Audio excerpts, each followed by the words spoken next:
Welcome to the grim darkness of the far future where there is only war. In this video, we explore one of the most pivotal and devastating events in the Warhammer 40,000 universe, the Horus Heresy. The Horus Heresy is a tale of ambition, betrayal, and epic battles that shattered the Imperium of Man and set the stage for the eternal struggle between the forces of order and chaos. It all began with the Great Crusade, a time of hope and unity under the leadership of the Emperor of Mankind. But within this grand vision, seeds of treachery were sown, leading to a cataclysmic civil war that would forever change the fate of humanity. In this video, we'll dive deep into the origins of the heresy, the rise and fall of the Emperor's favored son, Horus Lupercal, and the brutal battles that defined this era. From the early signs of corruption to the final, tragic confrontation between the Emperor and Horus, will uncover the intricate and dramatic history that continues to influence the Warhammer 40k universe to this day. Whether you're a seasoned Warhammer 40k veteran or new to the lore, join us as we journey through this epic saga of heroism, betrayal, and relentless conflict. Subscribe and hit the bell icon to stay updated on all things grimdark.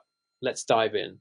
Horus Lupercal, the first Primarch to be rediscovered by the Emperor during the Great Crusade, was a figure of immense charisma, martial prowess, and strategic genius. He was destined for greatness, and his rise within the ranks of the Imperium was both swift and remarkable. Horus was found on the feral world of Sithonia, a brutal planet near Terra, where he had honed his survival skills and leadership abilities from a young age. When the Emperor arrived on Sithonia, he recognized Horus's potential immediately. Horus became the first and closest of the Emperor's sons, sharing a unique bond with the Master of Mankind. Upon joining the Imperium, Horus was given command of the Lunar Wolves, the XBI Legion of Space Marines. Under his leadership, the Lunar Wolves became one of the most formidable legions, earning countless victories across the galaxy. Horus's tactical brilliance and inspiring leadership made him a beloved and respected figure among his peers in the Imperial forces.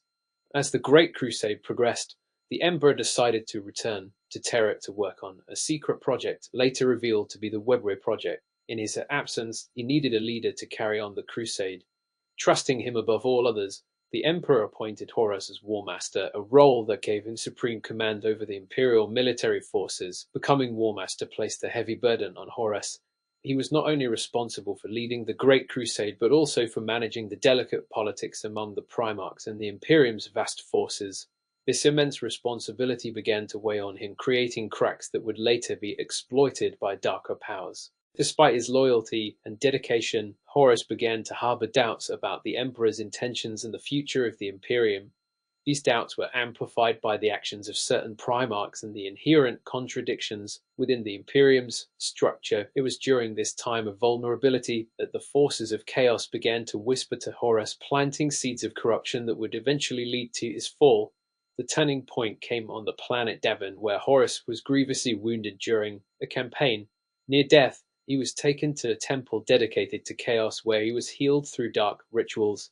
During his recovery, Horus experienced visions of a dystopian future where the Emperor abandoned and betrayed his sons. Convinced that the Emperor's plans would lead to the downfall of humanity, Horus succumbed to the temptations of chaos. Empowered and emboldened by the Chaos Gods, Horus began to secretly convert other Primarchs and their legions to his cause. He believed that the only way to save the galaxy was to overthrow the Emperor and establish a new order. Thus began the Horus Heresy, a cataclysmic civil war that would engulf the galaxy in fire and blood, forever altering the course of history. The Chaos Gods promised Horus immense power and the means to reshape the galaxy. They appealed to his sense of justice, ambition, and desire for glory. Believing that the Emperor's vision was flawed and that he could do better, Horus accepted the dark gifts offered by the ruinous powers.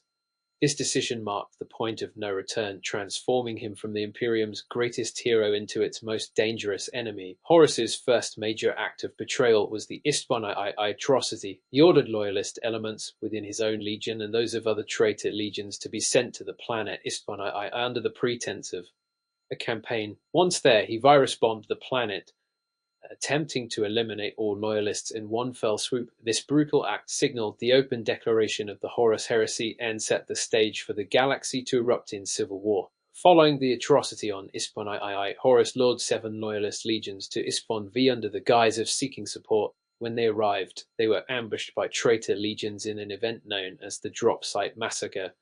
This devastating betrayal decimated the Loyalist forces and further solidified Horus's position as the leader of the rebellion. The Horus Heresy plunged the galaxy into a brutal and devastating civil war, pitting brother against brother and legion against legion. This conflict saw numerous key campaigns and battles, each contributing to the overall chaos and destruction that marked this dark period in the history of the Imperium of Man. The Battle of Calth Wordbearers Assault. The Wordbearers, led by Lorga, launched a surprise attack on the Ultramarines at Calth. Brutal conflict. The battle saw massive destruction, with the planet's surface and underground infrastructure ravaged by intense combat. Guilliman's response. Despite severe losses, Robout Guilliman and the Ultramarines managed to regroup and continue their fight against the traitors, marking a turning point in their resistance efforts. The Shadow Crusade guerrilla warfare. Following the Battle of Calth, the Wordbearers and World Eaters conducted a series of hit-and-run attacks across Ultramar, known as the Shadow Crusade. Psychological warfare. These campaigns aimed to destabilize the Ultramarines and spread fear and confusion throughout Ultramar. The Thrommers Crusade Night Lords campaign. The Night Lords, led by Conrad Kurz, waged a terror campaign against the Dark Angels. Guerrilla tactics. The Thrommers Crusade saw brutal and protracted engagements characterized by Night Lords' terror tactics and the relentless pursuit by the Dark Angels. Endgame. The campaign culminated in a climactic battle where both sides suffered heavy casualties, but the Dark Angels managed to drive the Night Lords into retreat.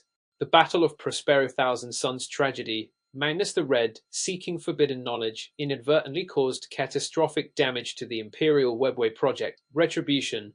The Emperor ordered Lemon Russ and the Space Wolves to apprehend Magnus. This mission escalated into a full-scale assault, leading to the near destruction of the Thousand Suns' homeworld, Prospero. Magnus's escape. Magnus and his surviving sons fled into the Eye of Terror, aligning themselves with Chaos. The Battle of Cygnus Prime demonic assault. The Blood Angels, led by Sanguinius, faced a massive demonic incursion on Cygnus Prime, orchestrated by the demon prince Kyrus. Sanguinius's struggle. Sanguinius personally battled the demonic forces, overcoming great adversity and saving his legion from annihilation. The Siege of Terra final assault. The climax of the Horus Heresy, where Horus launched a full-scale assault on Terra, the heart of the Imperium. Massive engagements. The siege saw monumental battles around the Imperial Palace, with both sides suffering immense losses. The Emperor's last stand. The Emperor, Rogaldorn, and Sanguinius led the defense against Horus's forces. The siege culminated in the Emperor's final confrontation with Horus aboard the Vengeful Spirit. The duel. Sanguinius confronted Horus first and was killed. The Emperor, using the last of his strength, managed to strike down Horus, ending the heresy. Aftermath and the Scouring traitor retreat. Following Horus's death, the traitor legions retreated into the Eye of Terror, pursued by Loyalist forces. The Scouring. The Loyalist legions conducted a relentless campaign to purge the galaxy of traitor forces, solidifying the Imperium's hold over its territories. The Codex Astartes Guilliman's reforms. In the aftermath of the heresy, Robout Guilliman, Primarch of the Ultramarines, wrote the Codex Astartes. This document restructured the Space Marine legions into smaller, more manageable chapters to prevent any single leader from amassing too much power. Chapter creation. The original legions were divided into chapters, each consisting of roughly 1,000 Space Marines. This reorganization aimed to safeguard against future rebellions and improve strategic flexibility. The Imperium's militarization increased militarization. The heresy exposed vulnerabilities within the Imperium, leading to a more militarized and authoritarian regime. The Imperium became a state of perpetual warfare, with resources and efforts focused on defense and suppression of rebellion. Rise of the Inquisition. The Inquisition was established to root out heresy, mutation, and corruption, both from within and beyond the Imperium. This shadowy organization wields immense power and operates above the law to safeguard humanity. The ecclesiarchy and the cult of the Emperor, deification of the Emperor. The heresy catalyzed the transformation of the Emperor from a powerful leader to a godlike figure in the eyes of humanity. The ecclesiarchy, or the Adeptus Ministorum, was founded to promote and enforce the worship of the Emperor as the divine protector of mankind. Faith as a weapon. The ecclesiarchy's rise to power ensured that faith became a central pillar of the Imperium's identity, using religion to unify humanity against the threats of chaos and alien forces.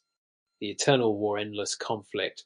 The heresy set the stage for the continuous state of war that defines the Warhammer 40,000 universe. The Imperium is constantly besieged by chaos, xenos, and internal strife, with no end in sight. Legacy of the Traitor Legions. The Traitor Legions, now Chaos Space Marines, continue to wage war against the Imperium from the Eye of Terror. Their betrayal and the corruption of chaos are constant threats. Technological and cultural decline, loss of knowledge. The heresy led to significant losses in technological knowledge and infrastructure. Many worlds were devastated, and advanced technologies were lost or forgotten, contributing to the Imperium's technological stagnation. Cultural regression. The focus on militarization and survival led to a cultural regression, with the Imperium prioritizing stability and control over progress and innovation. Primarchs' fates. Loyalist Primarchs. Some loyalist Primarchs disappeared, were wounded, or went missing after the heresy. Their fates remain a source of mystery and legend, with some believed to one day return in humanity's darkest hour. Traitor Primarchs. The Traitor Primarchs either ascended to demonhood or retreated into the Eye of Terror. They remain powerful, immortal enemies of the Imperium, occasionally emerging to lead incursions against humanity. Lasting influence on tactics and doctrine. Strategic doctrines. The battles and strategies of the Horus Heresy have deeply influenced Imperial military doctrines. The lessons learned from the heresy continue to shape the tactics and strategies employed by the Imperium's armed forces. Heroic legends. The stories of the Horus Heresy's heroes and villains have become legendary, serving as both inspiration and cautionary tales for future generations of warriors and leaders. The Horus Heresy is more than just a historical event in the Warhammer 40,000 lore. It is a cornerstone that defines the perpetual struggle of the Imperium. Its legacy of valor, betrayal, and relentless conflict continues to shape the galaxy, reminding us that in the grim darkness of the far future, there is only war. Whether a seasoned Warhammer enthusiast or a newcomer to the lore, understanding the heresy's impact provides a deeper appreciation of the complex and richly woven tapestry that is the Warhammer 40,000 universe. Thank you for joining us on this journey through one of the most pivotal and dramatic chapters in Warhammer 40,000 history. Don't forget to subscribe for more deep dives into the rich lore and epic battles of the Warhammer universe. For the Emperor,